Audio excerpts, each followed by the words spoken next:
तर बघा, जे विद्यार्थी सीईटीसाठी तयार करतात यामध्ये सगळ्याच प्रकारच्या सीईटी आल्या, असं नाही तो स्पेशली फक्त इंजिनिअरिंगसाठी, फार्मसी, सगळ्याच प्रकारच्या सीईटीसाठी. ओके, म्हणजे जे विद्यार्थी म्हणजे जे काही सीईटी तुम्ही देता, MBAची झाली, सगळ्यांसाठी महत्त्वाची गोष्ट बघा, इम्पॉर्टंट नोटीस मग बघू शकता तुम्ही. टेंटेटिव्ह शेड्यूल याबद्दलची सर्व गोष्ट झालेली आहे बघा. ही इम्पॉर्टंट नोटीस आहे regarding the Aadhaar authentications and the APAAR ID generation. Okay, 2-3 गोष्टी तुम्हाला करायच्या. ओके, त्यांनी एक PDF पण दिलेली आहे. ओके, आणि बघा UDID आहे, म्हणजे जे काही आपला आधार ID जो राहते तो अपडेट करायचा आहे तुम्हाला, आणि अपार ID काढायचा आहे.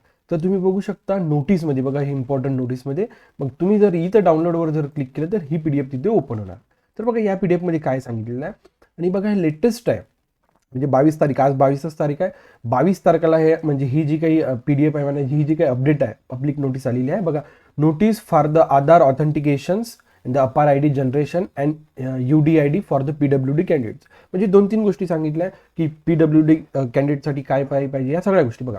आणि instructions for the CET 2026 registration, म्हणजे ज्या विद्यार्थ्यांना, ओके, आता म्हणजे बरेचसे विद्यार्थी, ओके, काहीच्या CETचे रजिस्ट्रेशन ऑलरेडी स्टार्ट झालेलं आहे, पण काही CETचे रजिस्ट्रेशन अद्यापही सुरू व्हायचे आहे. तर अशा सर्वांसाठी महत्त्वाचे इन्स्ट्रक्शन्स आहे बघा. The state common entrance test cell Maharashtra conducts the various CET examination in every year for the admissions to the professional courses in the state.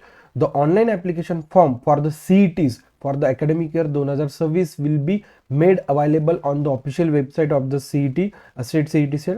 The CET cell intends to make Aadhaar and the APAR mandatory for the all candidates register for the CET 2026. म्हणजे बघा, तुम्हाला आधार आणि अपार या 2 गोष्टी mandatory करणार आहे, परंतु आधारसाठी लागणाऱ्या ज्या काही अपडेट्स आहेत त्या बघून घ्या बघा. या आधार कार्डसाठी तुम्हाला काय अपडेट करायचं, the candidate must verify and update the following details in their Aadhaar card. बघा, तुम्हाला name, date of birth as per class 10 certificate, जी काही डेट ऑफ बर्थ आहे तुम्हाला as per class 10 certificate. Okay, latest photograph, address, father's name, mobile number should be link to the Aadhaar. Okay, जो काय आधार तुम्ही update करताय तुमचा पर्सनल मोबाईल नंबर तिथे लिंक राहिला पाहिजे. ओके, सेकंड बघा, अपार ID आहे. ठीक आहे, आता ही अपार ID काय, अपार ID म्हणजे काय, तुमची ID आहे. या आयडीवरनं तुम्ही कोणते कोणते क्वालिफिकेशन घेतलेल्या माहिती पडते. समजा मी आता जर तुमची आता अपार ID जर चेक केली आपण, हां, या विद्यार्थ्याचा 12वी नुकताच तो आता झालेला आहे, किंवा तुम्ही इंजिनिअरिंगला जा, म्हणजे तो विद्यार्थी पर्टिक्युलर या कॉलेजला, म्हणजे अपार ID तुमचं काय म्हणू शकतो, अकॅडमिक डिटेल्स ठेवतं. येतं लक्षात. आफ्टर दॅट बघा, जो काही विद्यार्थी डिसेबल आहे, ओके, त्यासाठी बघा, disable certificate or the unique disability ID UDID card for the PWD candidate.